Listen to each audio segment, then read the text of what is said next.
On va aborder maintenant Reiki Shui et métaphysique. C'est quelque chose qui n'a rien à voir avec l'enseignement traditionnel ni occidental. C'est quelque chose qui vient pour te faire réfléchir dans ce que ça peut être le Reiki Shui. C'est inspiré des travaux de Pascal Trifani, dont celui qui a fait le Reiki médecine mystique de Mikao Shui, hein, les tomes que tu as eu donc en plus au niveau 1, au niveau 2. Et à partir donc de là, on essaie de voir qu'est-ce qui se cache derrière, qu'est-ce que Mikao Shui a voulu nous donner comme enseignement, et en même temps nettoyer un petit peu tout ce qui le New Age a apporté et remettre les choses au clair. Alors bien entendu, ça ne fait pas partie donc, de l'enseignement, c'est vraiment un ajout de ma part qui vient là pour te faire aller dans la réflexion. Je ne te demande pas de me croire sur parole, je te demande uniquement de le réfléchir, de le méditer, de le laisser dans un coin de ta tête, et par la suite, au fur et à mesure de tes lectures et autres, tu verras s'il y a quelque chose qui te fait tilt par rapport à ça. Tout simplement. D'accord ? Allez, on va faire la lecture ensemble. Donc, Reiki Shui et métaphysique. Pourquoi le titre de métaphysique ? Tout simplement, on emploie ce terme pour désigner tout ce qui est au-delà du physique. En philosophie, la métaphysique désigne la connaissance du monde, des choses ou des processus en tant qu'ils existent au-delà et indépendamment de l'expérience sensible que nous en avons. C'est le mysticisme. Donc, métaphysique, c'est vraiment ce qu'il y a au-delà du physique, ce que nous ne voyons pas avec nos yeux, notre compréhension très terre-à-terre, on va dire. Cette démonstration n'est pas à prendre comme vérité, mais donne une vision plus logique du message qu'a voulu transmettre Mikao Shui, ainsi que plus de profondeur, et chacun prendra ce qui lui convient. On ne met pas en route un enseignement sans une structure solide. Le monde est mathématique et logique, et on l'interprétera avec des images et symboles pour une meilleure compréhension. Les religions et spiritualités ont le même enseignement avec des mots différents et adaptés à l'époque et au peuple à qui ils s'adressent. Le fond est le même, et leur but est de rappeler à l'homme sa perfection initiale, à ne pas confondre avec les dogmes où l'homme a mis sa touche personnelle pour obtenir le contrôle ou un pouvoir sur la population. Effectivement, on va dire qu'il y a une tradition primordiale, d'accord ? Et il y a toutes les autres traditions ou religions, et elles ont été conçues pour dire toute la même chose, mais d'une manière différente en fonction de l'époque et du peuple. Tout simplement. Le pourquoi, on retrouve souvent des choses chez l'une et chez l'autre.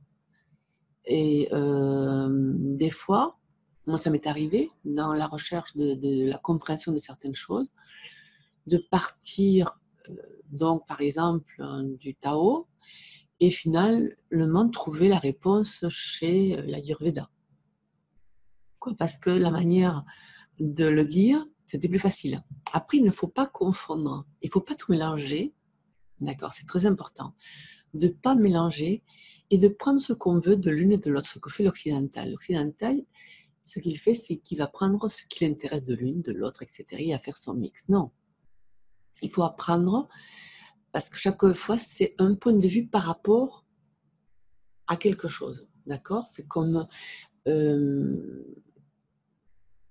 les 3 ou 4 aveugles face à la découverte d'un éléphant. Il y en a un qui va trouver une oreille et il va décrire l'éléphant par rapport à son oreille, l'autre par rapport à sa patte, l'autre par rapport à sa trompe, d'accord ? Et ça sera vrai par rapport à leur point de vue. Donc, pour aller à la rencontre des religions, c'est très intéressant, mais il faut se mettre par rapport à leur point de vue. Parce que chacune aura mis quelque part des balises en cas de danger par rapport à leur contenu et leur point de vue. Le pourquoi il est très dangereux d'aller piocher ici, ici et ici sans aller dans le processus, dans la continuité. Donc, toujours essayer de voir à partir de quel point de vue il parle. D'accord? Donc, effectivement, étant donné qu'elles ont une approche différente, qui est vraie, elle n'est pas fausse, qui est vraie, mais à partir de leur point de vue, donc, il faut adopter ce point de vue pour en comprendre le sens. Donc, quand on arrive à faire cette gymnastique, automatiquement, des fois, on est sur on réfléchit sur des choses, on n'arrive pas à tout comprendre, et on va aller dans l'autre, et hop, tout de suite, parce qu'elle aura justement abordé les choses d'une manière différente, on comprendra le sens. D'accord? Mais elles disent toutes la même chose. Hein. Toutes ces religions, ces philosophies disent exactement la même chose, mais d'une manière différente et adaptée à chaque fois à la population et à l'époque. Voilà. Donc, lorsque j'ai voulu enseigner le Reiki au Shui, j'ai voulu connaître la source de cet enseignement. Vous l'aurez remarqué, dernièrement, on trouve toutes sortes de Reiki, dont on ne sait pas vraiment quel en est le fondement. La plupart proviennent de Chanel, qui est le mot moderne des spirites. Lorsqu'on sait qu'ils sont reliés au plan du bas astral, avec tout ce que cela comporte, cela fait poser beaucoup de questions sur la pureté énergétique du Reiki proposé. Pratique qui est très approuvée par toutes les religions ou philosophies, qu'elles soient bouddhistes, chrétiennes, juives, musulmanes, car il met en danger physiquement et psychologiquement la personne qui le pratique. Elle devient juste le jouet de certaines forces qui se font passer pour des entités lumineuses. Oui, ça c'est un gros morceau par contre. Hein. C'est vrai qu'on est en période où le channeling est à la mode, mais vraiment, plein pot, hein, ça y va. Hein. Le plaisir d'avoir des messages de l'au-delà, d'être le messager qui est avec l'archange Michael et qui va donner une tartine d'informations à chaque fois et des messages. C'est incroyable, quoi. Hein. Et personne ne se pose la question, qu'est-ce qu'il y a de véridique là-dedans? Bien sûr, lorsqu'on voit toutes les traditions, hein, quelle que soit la religion, toutes nous disent qu'il faut éviter d'être en contact avec les plans occultes, avec l'au-delà. D'accord? Parce que lorsqu'on ne sait pas comment cela fonctionne, on peut avoir de graves problèmes, même des problèmes psychologiques, et finir, nous on dirait chez nous, à tuer, hein, parce qu'il y a un hôpital psychiatrique, mais sûrement que vers chez toi, il y a un hôpital psychiatrique renommé, et où les gens y vont pour se faire soigner. D'accord? Donc, il faut vraiment faire attention à ce qu'on touche, parce que autant sur Terre, il n'y a pas de bisounours, de l'autre côté, c'est pareil, on n'a pas de bisounours. C'est pas fait de bisounours. Tout ce qui est dans l'au-delà n'est pas fait de bisounours. Hein. Tout n'est pas lumineux du tout. Hein. Il y a un circuit qu'on appelle la chaîne alimentaire. Et bien sûr, donc, chaque animal, chaque plante va rentrer dans une chaîne alimentaire. Nous, on fait partie de cette chaîne aussi alimentaire. Hein. On va nourrir en énergie certains plans énergétiques. Ok? Donc, faire attention aussi un petit peu à ça. Alors, pourquoi on est venu à parler de ça? Hein, parce que là, carrément, on touche à l'ésotérisme. C'est parce que justement, c'est devenu une mode et que tout le monde souhaite devenir Chanel. Tout le monde veut pouvoir donner des messages à tout le monde. On est tellement en besoin de reconnaissance et du fait qu'on veut être quelque chose, hein, qu'on soit reconnu. Malheureusement, ça titille nos blessures, hein, quelque chose de profond en nous. On veut tellement être reconnu, être quelqu'un, devenir, être élu quelque part, hein, que voilà, on est facilement manipulable à ce niveau-là. Alors, dans les plans supérieurs, le premier plan, qui est tout de suite juste au-dessus de nous, c'est ce qu'on appelle le bas astral. Dans le bas astral, il y a donc toutes les cochonneries qu'on a construites nous, parce qu'on en construit avec nos pensées, avec nos pensées négatives qu'on nourrit et tout, on crée nous-mêmes une sorte d'entité, de sortes de miasmes qui sont là, et c'est la création de l'homme.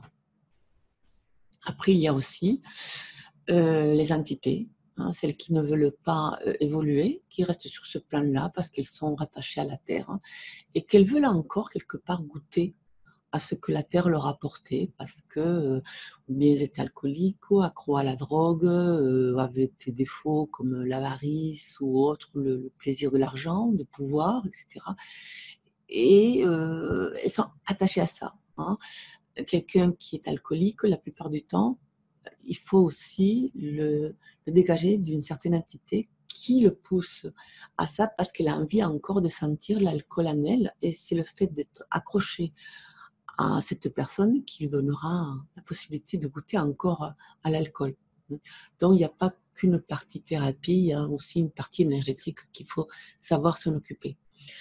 Il y a donc aussi les personnes qui sont mortes d'un seul coup et qu'elles ne savent pas qu'elles sont mortes, qui sont sur ce plan-là, d'accord? Donc, ce bas astral correspond au purgatoire des chrétiens, on va dire. En Inde, c'est la Maya, c'est tout le côté illusoire. Donc, ces entités ont besoin d'énergie pour vivre, et pour pouvoir agir. Et qui va leur donner cette énergie? C'est nous, tout simplement. Elles peuvent, sur le plan qu'elles sont, elles voient nos émotions, elles voient nos pensées, donc elles vont pouvoir justement nous parler de choses que seront très secrètes, que personne n'est au courant. Elles vont pouvoir se faire passer pour Tati Madeleine ou un défunt qui était là, parce que nos morts, eux, ils sont montés. La plupart, ceux qui restent encore sur le plan de l'astral sont parfois aussi les mères qui sont là pour veiller sur leurs petits-enfants quand ils sont décédés bien avant et qui sont petits. Et certains qui sont encore sur ce plan parce qu'ils l'ont décidé comme ça, mais ils ne sont pas nocifs, eux. Mais il y a cette mélasse d'entité qui est là et qui veut encore être en contact avec les sensations de la Terre. Et donc, nous, on est l'intermédiaire, et il voit donc celui-là, bêté, il tient à son père, je veux me faire passer pour son père, et puis voilà. Et comme ça, j'aurai un lien avec elle, je vais lui envoyer des messages. Ou bien l'autre qui est en attente de spirituel, qui veut devenir quelqu'un de très haut spirituellement, qui a un besoin de reconnaissance énorme, et du coup, l'entité va venir et va lui dire ce qu'elle a envie d'entendre. Et bien sûr, les messages sont remplis d'amour parce que nous, on a envie d'entendre ça. Donc, ils ne sont pas fous, ils ne vont pas se tirer une balle dans le pied, comme on dit. Donc, ils vont nous donner tout ce qu'on a envie d'entendre. Et la personne qui est là va être ravie de pouvoir passer des messages parce qu'elle se croit élue, et elle se croit arriver à un certain stade. Et donc, elle va pouvoir passer des messages et elle est ravie de ça. Et elle va être accro parce qu'on devient accro de ça. Et donc, du coup, l'entité va pouvoir prendre de plus en plus d'énergie à la personne. La personne va arriver à un moment donné, elle va être complètement perturbée. Dans le bouddhisme, on dit, si tu rencontres Bouddha, tue-le. Pour te donner une idée. D'accord? C'est-à-dire, on te dit clairement, si dans tes visions, dans méditation ou autre, tu rencontres Bouddha, tu as quelqu'un qui vient et qui te dit « je suis le Bouddha », tue-le parce que c'est une illusion. Eux, ils sont clairs et nets. Voilà. Donc, il ne faut pas s'attacher à ça. Il ne faut pas chercher à ça. On peut avoir des intuitions, c'est certain. Les guides, bien sûr qu'ils existent aussi. Mais ça ne passe pas par l'extérieur. Il faut d'abord entrer en nous. C'est-à-dire que les entités qu'on appelle lumineuses ne vont pas descendre vers nous. C'est nous à faire le chemin vers elles. C'est-à-dire qu'il va falloir faire un travail sur soi et un nettoyage sur soi pour arriver à avoir la vibration nécessaire pour être en contact. Et le problème, c'est que l'homme est assez suffisant pour croire qu'il est arrivé. Quand en fait, il n'est pas arrivé du tout, il n'en est même pas au début, à la première marche.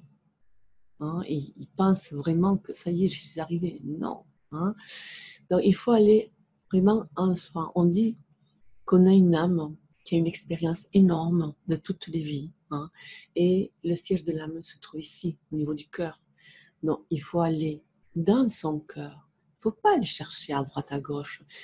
Si on doit nous passer un message, ça viendra tout seul. Et si on a des messages, il faut rester quand même sceptique et se demander est-ce que c'est un petit rigolo ou est-ce que c'est vrai. Il ne faut pas s'attacher, il ne faut pas avoir de l'attachement à ça et être en demande à ça. Ça vient, des messages, ou ça ne vient pas. Ce n'est pas grave, ce n'est pas ça l'important. Il faut d'abord aller au niveau de son cœur. Et une fois qu'on est en contact avec son âme, c'est notre âme qui, elle, va être en contact avec, on va dire, l'au-delà et qui va nous apporter de vrais messages. Tout simplement. Donc, ne pas chercher à tout prix d'être en contact avec l'au-delà. Ne pas vouloir à tout prix être le messager de qui que ce soit. Il faut aller à l'intérieur de soi. Il faut aller nettoyer des choses à nous. Il faut faire le travail à nous. Je sais, c'est pénible, c'est le travail de toute une vie et de plusieurs vies, mais c'est comme ça. C'est, comme on dit, il y a beaucoup d'appelés et très peu d'élus. Donc, si tu rencontres Bouddha, tu... Donc, je continue ma lecture. Une vraie spiritualité ne demande pas à l'homme de s'assujettir à un élément extérieur, à devenir dépendant d'une entité quelconque, même si elle est dite lumineuse. Elle va faire en sorte que l'homme trouve en lui sa divinité, ou le Christ intérieur pour les chrétiens. Dans une conférence, Monseigneur Charles Raphaël Pailleur dit ceci. Les mandatés de la hiérarchie ne diront jamais qu'ils sont mandatés de la hiérarchie. Vous ne verrez pas une initiée dire qu'il est une initiée, car pour eux, ce n'est pas important. Et d'autre part, ils placeraient les gens sous une forme de passivité par rapport à eux, dans un contexte disharmonieux. L'initié est celui qui cherche à éveiller un processus dans un individu et pas à créer une relation de dépendance par rapport à lui. Il agit dans l'anonymat, dans la subtilité, c'est ce qui fait sa force, sans qu'il y ait ce lien de dépendance qui détruit tout. Oui, effectivement, quelqu'un qui dit « je suis le Bouddha hein, », une vision où tu as et bien « je suis le Bouddha », tu le tues, comme disaient les bouddhistes, d'accord l'entité qui dit je suis l'archange Michael, je viens t'apporter le message. Non, parce qu'il te met en position justement de t'assujettir, d'accord. Un vrai initié ne va pas dire je suis un tel, je suis Bouddha, je suis l'archange Michael, je suis Marie. Non, pourquoi? Parce que justement, il ne veut pas de ce lien de suggestion. Ils n'ont pas besoin de se présenter parce que ce qui dégage est tellement énorme pour ceux qui l'ont déjà eu, qui n'ont pas besoin de se présenter. Et ils ne se présenteront jamais en tant que tels. Au contraire, ils essaieront de t'induire et de te donner l'intuition de ce que tu dois faire. Mais jamais ils viendront en se mettant au-dessus, en disant « Mon pauvre petit, écoute-moi, je vais te dire, jamais. » Parce que c'est à nous d'être indépendants et d'être autonomes. D'accord? Donc, quel que soit l'enseignement plus ou moins traditionnel du Reiki Shui, ce qui est certain, c'est que dans le Reiki de Mikao Shui, il n'y a pas d'ange, ni guide, ni maître ascensionné, ni toute autre croyance qui fait partie du New Age. Donc voici la proposition de réflexion et à vous de faire si besoin des recherches plus approfondies sur les différents éléments. Donc j'ai mis ici dedans, j'ai trouvé ça sur Facebook qui passait, j'ai trouvé ça adorable. Parce que channeling, c'est la mode des nouveaux spirites. Hein. Êtes-vous bien branchés? Et donc on voit des petits démons. Je suis un être de lumière qui est le monde astral et dans le monde physique. L'autre, il pense vraiment, bien sûr, les petits démons, ils sont morts de rire. hein, parce que pour eux, ils nous blaguent, hein, ils sont contents, ils donnent de l'énergie qu'on va pouvoir leur donner. Donc, la chose que je pourrais dire comme conclusion, comme les bouddhistes, si tu rencontres Bouddha, tue-le. C'est que c'est une illusion. Et ne pas être dépendant et accroché à vouloir avoir des sensations et toujours aller au fond de soi et pas aller vers l'extérieur de soi.